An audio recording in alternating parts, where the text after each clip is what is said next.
Ready with me while I tell you some stories about my childhood. Okay, so back in like maybe 5th grade, we were using a trap phone to like use Snapchat. It was my sister's old phone, and so we were like, if you give us the trap phone, then we'll tell you the screen time password. And a few days later, she ends up snitching on me and my older sister to my parents.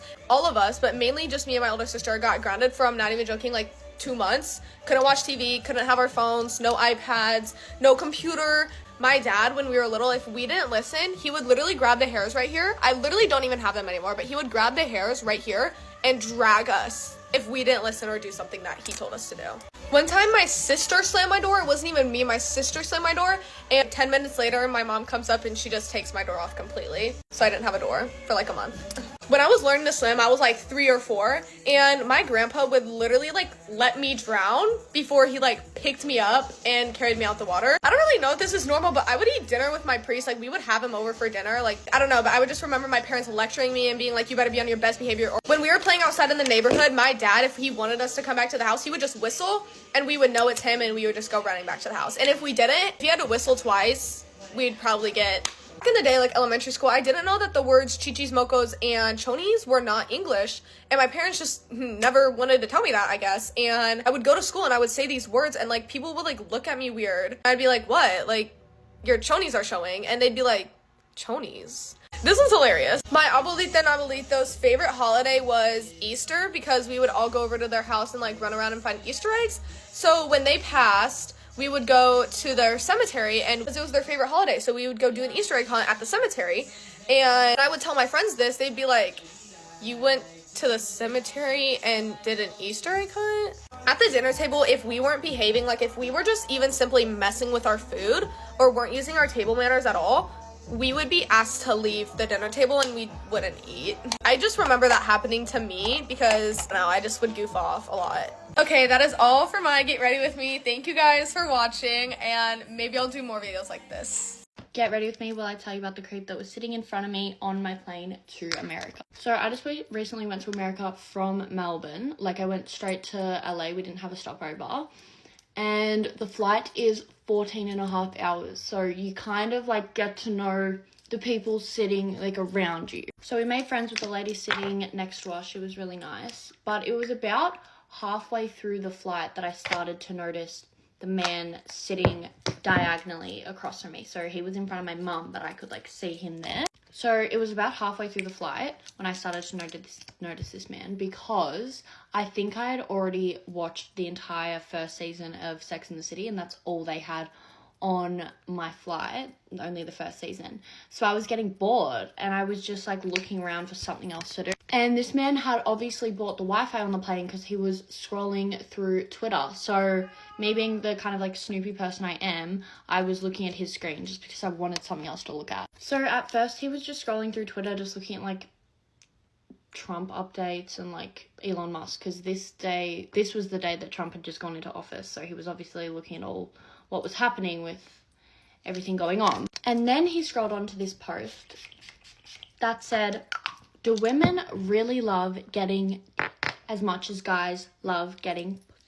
And he scrolled onto the comments and reposts. And he was like reading through all of the women's answers and stuff. And you know what? I understand being sometimes curious about like how the other gender thinks and stuff. So I didn't really think much of it. I was like, okay, maybe he's just curious about this certain topic. And then he went back to like the main Twitter feed and he scrolled on to the next post. And the next post was 9 things you should never do to your dick. And he went into the comments and he started reading about that. And at this point, I'm getting a little bit like icked out. I'm like, what's wrong with this guy? Why is he reading so much about dick and pussies? And then it gets worse.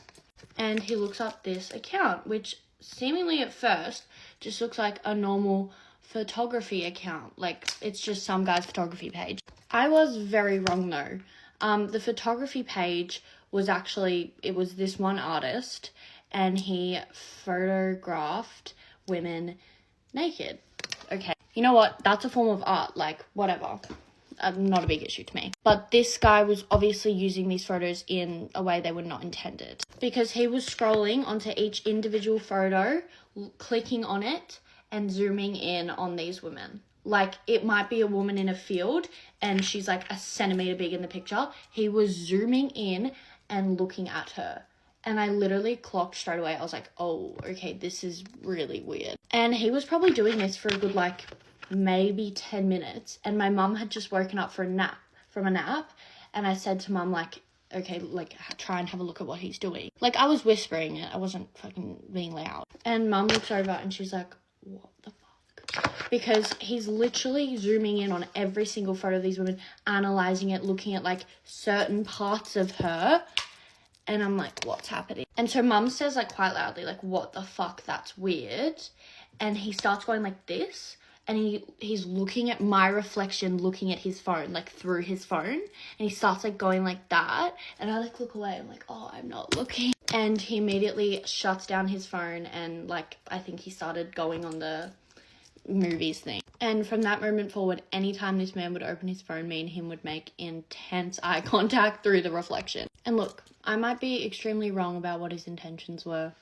It's just, sue me. It's what it looked like. Anyways, let me know if you've ever had any weird encounters on airplanes. Shady ways people have acted once they found out that I have a little bit of a following. Okay, the first one is actually quite diabolical. A few months ago, one of my story times gotten viral, and I was talking about, like, a friend that, like, just did me wrong. And one of my friends reached out to me and really wanted to know who I was talking about, so I told her, like, duh, I'm not gonna, like, keep tea in, the fuck? Mind you, I thought this was a friend I could trust, okay? So she texted me and she's like, oh, who's this story about? I told her, right? So after I told her who it was about, she basically resent me that same video that she already asked, who's this video about? And she literally texted me again and she was like, you'll never guess who this video is about. She was gonna chismosea to somebody else and tell somebody else who my video was about and mistakenly text me. Like, really, bitch? Like, if you're gonna chismosea and, like, talk about it with somebody else, at least add me into that fucking group chat. And now I'll never know who she was trying to send that to. Like, who are you trying to send that to? Needless to say, we're not friends anymore. Because, like, why are you spreading my tea around town? No, thank you. Okay, the next one, I got my hair done from this, like, kind of famous stylist, like, in my area. And she knew that I had, like, somewhat of a TikTok following. Okay, so when we were planning the appointment, we settled on a price, right? And please tell me why, as soon as I got there, she wanted to change the price. A little bit of a backstory. A few weeks before I went into her, like, salon, I basically posted a video, like, trying to encourage others to, like, do content creation. And I shared how much I made in, like, 2 months. Honestly, I regret doing. Like, you should never share how much you make online because a lot of people get jealous and, like, they spread that evil eye. But regardless, I sat in her chair, she did my hair, everything's cool, everything's chill. And then please tell me why she's like, oh, actually, I would like to add, like, another $100 on top of the price. So, and I was like, oh, like, why is that? And then she just basically said, don't be cheap. Like, you make this amount of money in 2 months. Basically using what I said to promote other people to do content creation against me. Like, and then she was just like, why are you negotiating? Like, why are you trying to be cheap? When literally all I asked was, why are you, like, bumping it up another $100? But, like, every single time I would ask her, like, why do you need to charge me an additional $100? She would not respond that. She would just be like, oh, because, like, you know, like, you make this amount of money in this amount of months. Okay, so you're charging me more because I make more money. Oh, okay. It would be reasonable if she said something like, oh, like, it just took longer, it took more effort, it took more materials. But she was not saying any of that. She just kept on bringing up how much I used to make, which is actually very unprofessional. But whatever, I just paid her and now I know, like, I'm not going to her again. This is the finished makeup routine. I will be posting more on YouTube, so please go subscribe. The link is in the bio. As always, I love you guys so much. Bye! Have a good day to everyone except people who turn literally everything into a competition. Like, you tell them you're tired and they're like, you're tired, I'm the one who's really tired, I ain't sleeping 2 days and da-da-da-da. All you had to say was me too. I never understood that. Like, is you saying that's supposed to give me more energy? I'm still tired. Like, what's the flex here that you're more tired than me? Please go somewhere. Next, have a good day to everyone except people who don't delete photos whenever their friends ask them to. Why do y'all always treat people asking you to take down a photo like it's the most offensive thing in the world? Like, it's actually very simple. If they don't like how they look in the photo and they want you to take it down, then take it down. And if you like how you look in the photo and you want to keep the photo up, you can do a cute little crop and call it a day. Next, have a good day to everyone except people who drown their Chipotle bowls in sauces. This is not hate, but I'm a little bit scared and a lot a bit worried. I'm talking about those bowls that are mostly liquid. Like, you got sour cream, vinaigrette, queso. Like, damn, is there food in there? They got drinks on the menu, you know that, right? And I just just know that with some bites, you're just taking a spoonful of straight sour cream. Next, have a good day to everyone except people who have issues with other people's tattoos and piercings. Saying things like, you're gonna regret that piercing, or you're gonna regret that tattoo. Damn, it's on your body? Like, there's no way it's affecting you that badly. But we are finished. Deuces, deuces, and deuces. Get ready with me while I tell you about more things that my strict parents have done, or just like rules around their house. So first thing is, I'm not allowed to sit in any position where my crotch is kind of showing, even if I'm wearing pants, because honestly I try not to wear shorts around the house anymore just because of how my mom is.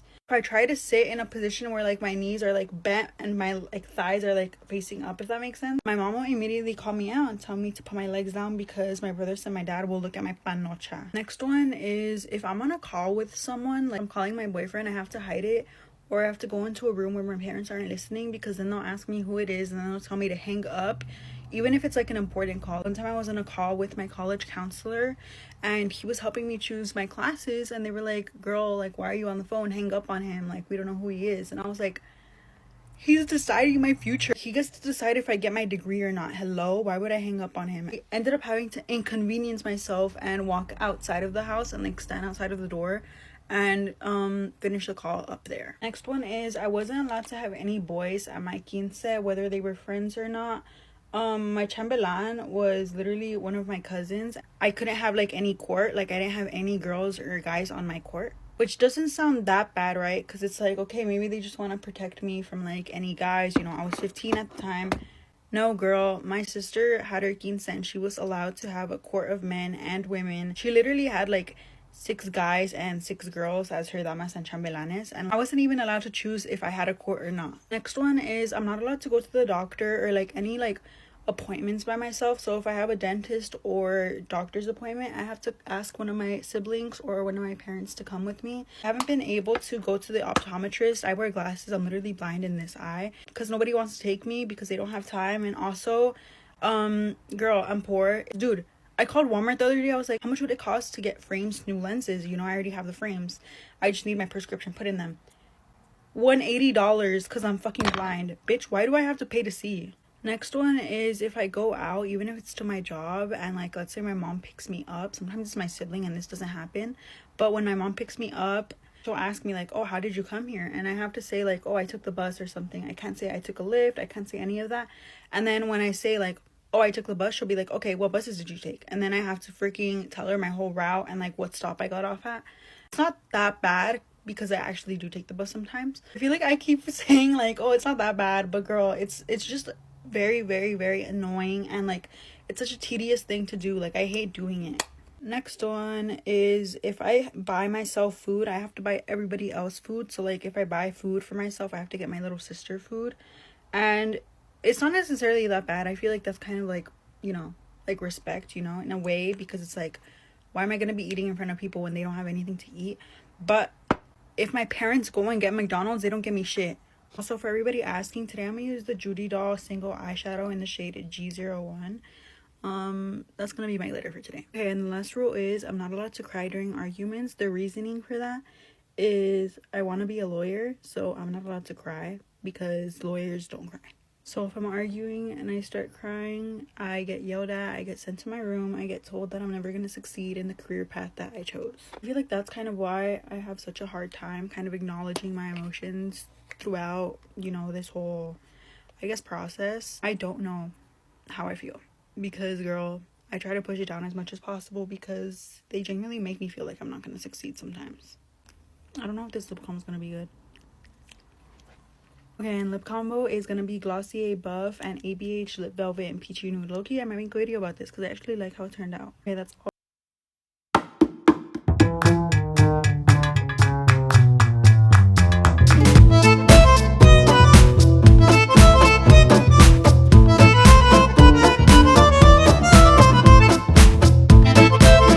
Do my pre-shower makeup talking about rules that my mom has for me. Okay, so I wasn't allowed to have any social media, like no TikTok, no Snapchat, no Instagram. And then over the years, like when I got older, my mom got less strict, so now I can have everything. All of my years of middle school, my mom would go through my phone. But since I started high school, she doesn't look through my phone anymore. Like, it's not like I do anything bad, so she doesn't have a reason to. If there's a reason to, then obviously she will, but like, I don't really care. She does not care about sleepovers. I can have a sleepover on school night. She does not care. Like, I can hang out with basically whoever I want, unless she, like, doesn't trust them. But if she knows who they are and my location is on at all times, then she's basically fine with it. For grades, I have to have all A's. That's one thing she is strict about, is my school grades and everything. Like, I have to have good grades or I'll be in trouble. She never takes my phone away, and if she does, it's for like an hour and then she feels bad and gives it back. But like, I also need my phone to do YouTube. Like, that's my job, so she doesn't really take it away. I can literally like go out every single night. She does not care. Like, she doesn't ever say, oh, you've been out too much, you need to stay home. Look, she does not care. As long as she knows where I am and who I'm with, then she doesn't really care. And also, the only reason I'm not allowed to go out if I didn't do the dishes. Like, that's my chore. Or if my grades are bad, but I make sure my grades stay good because it's not that hard at my school. So for the influencer parties and stuff, I've only been to one, but like, as they're going on, she's friends with a lot of the girls' moms, and like, so she knows them all, and so now she's fine with me going to the parties without her, but she wants to like drop me off there and pick me up just so she knows like where I am and like knows it's legit. Boyfriend wise, she doesn't really care. Like, I can talk to whoever I want to. Again, like, as long as she knows them, or like his whole family first and then decide if she trusts them or not. With piercings, she does not care. Like, I pierce my ears all the time. As long as I don't like pierce anything on my face. I'm not even allowed to do that for my school, but yeah. Things that I post online, like, she doesn't really have to worry about it because I'm not going to post like bad stuff because I know my audience. And she stalks me on every single platform, so she's probably going to watch this right now. When I get my nails done, my budget is $60. Like, that's what she'll pay. And then if I get, like, a designer or anything over, I'll pay for it. The thing about going to school is, like, I don't want to miss school because that's just more work I'll have to do. But if I'm genuinely not feeling well, or, like, I have a valid reason not to go, then she won't make me go. Like, one time, me and my ex-boyfriend broke up, and I didn't want to go to school the next day. And my mom let me stay home so I could, like, get myself together. I wouldn't really say I have a bedtime, but, like, she wants me to be asleep by midnight. My mom is still awake, and she comes in my room and I'm on my phone. She'll take my phone, but she never actually does. I just say, go to sleep, and I'll go to sleep. Obviously, I don't have a bedtime on the weekend because, like, it's the weekend. Just got this delivered. It was at the front door. You just smell it. It's not poop. I promise you, it's not. I'm poop. scared. Don't be scared. It's not poop.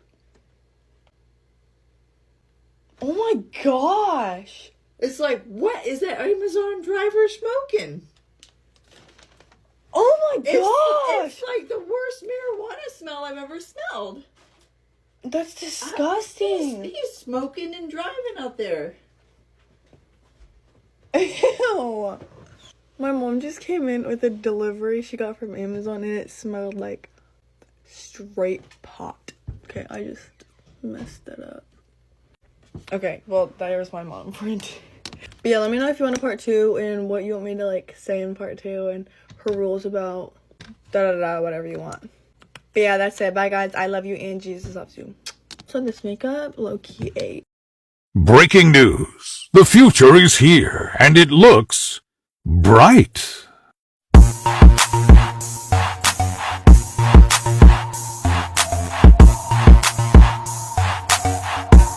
Things that are not disrespectful, but it feels like they are. Part 2. First thing that feels disrespectful, even though it isn't, is whenever I tell somebody that I'm tired and they're like, yeah, you do look tired. What do you mean by that? And it's like, yeah, I'm gonna look tired if I'm tired, but for some reason I still feel offended. And I know it wasn't the intent, but you low-key just called me chopped, so what's tea? Like, I was gonna say that I'm tired, but why are you saying that I'm tired? Like, you get what I'm trying to say? Another moment that feels disrespectful, even though it technically isn't, is whenever Sephora employees are breathing down my neck. I get it, it's their job, security has to be strict, especially in Sephora because that's what they're trained to do. I get it, I do, but I just walked in the door. Why am I already being followed? And for me, I love window shopping too, so don't look at me weird when I don't leave with anything. I'm just going home to compare prices. You don't have to watch me walk back to the car. I'm just gonna pretend like this isn't empty. Next thing that feels disrespectful, even though it isn't, is whenever I turn my phone brightness up and then Apple immediately turns it back down. Like, is there a problem? Why are you fighting me on this? I cannot see my phone screen. It genuinely feels like a fight. I need to learn how to turn that off because that really gets me mad. Next thing that feels disrespectful, even though it technically isn't, is whenever I get a quiz or exam back and the grader wrote question marks next to my answer. Oh, so I'm an idiot.